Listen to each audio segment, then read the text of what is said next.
Hello, hello.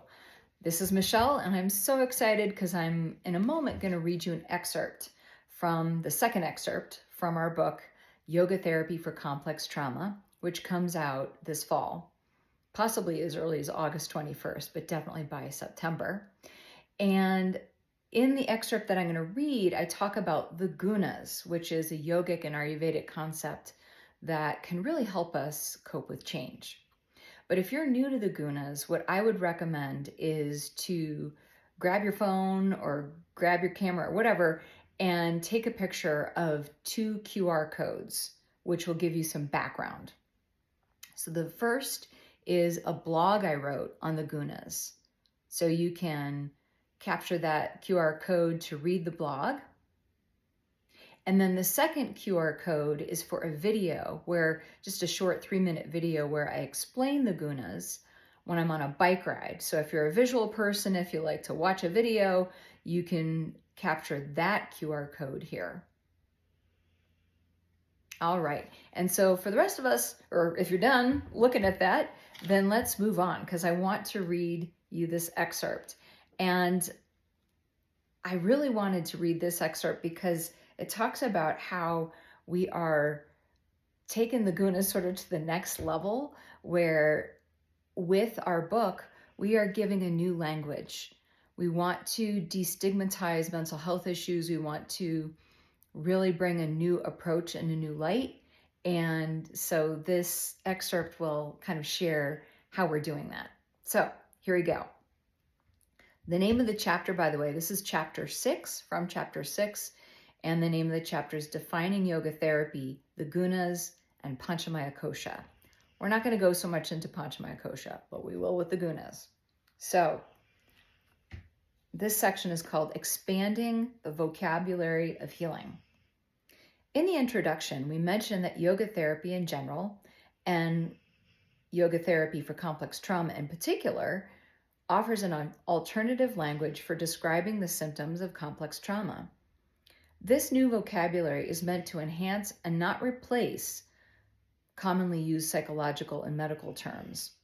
In essence, it destigmatizes complex trauma by offering different terms that give clients options about how they define their struggles and their healing. The newness of these terms means that clients do not have previous and potentially negative associations with them.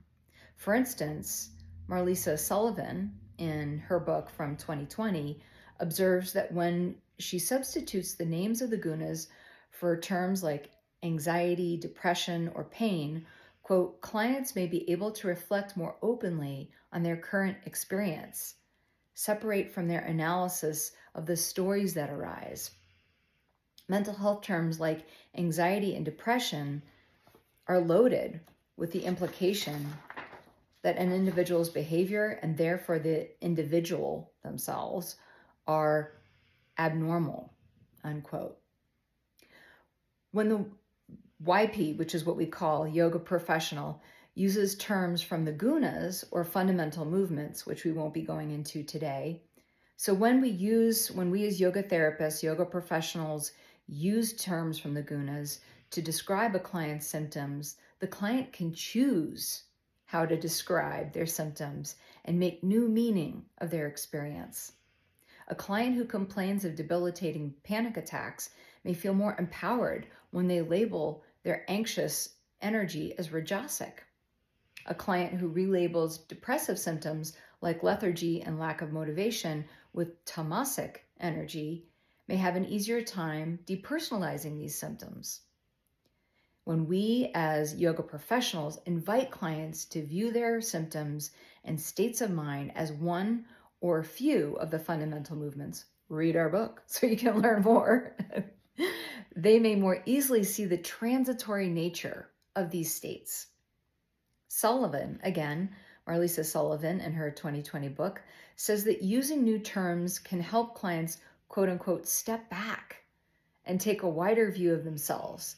Clients who rewrite their narratives with new terms may more easily recognize that symptoms and dysfunctional behaviors were adaptations that made sense and served them well at one point. though they may no longer. As you continue reading, notice how using the language of yoga, of the gunas, helps change your perspective on complex trauma. So with that in mind, I hope you're getting excited about the book. I'd forgotten that we wrote that and I got excited. So I hope that was helpful for you, and I hope you enjoy our book. Namaste.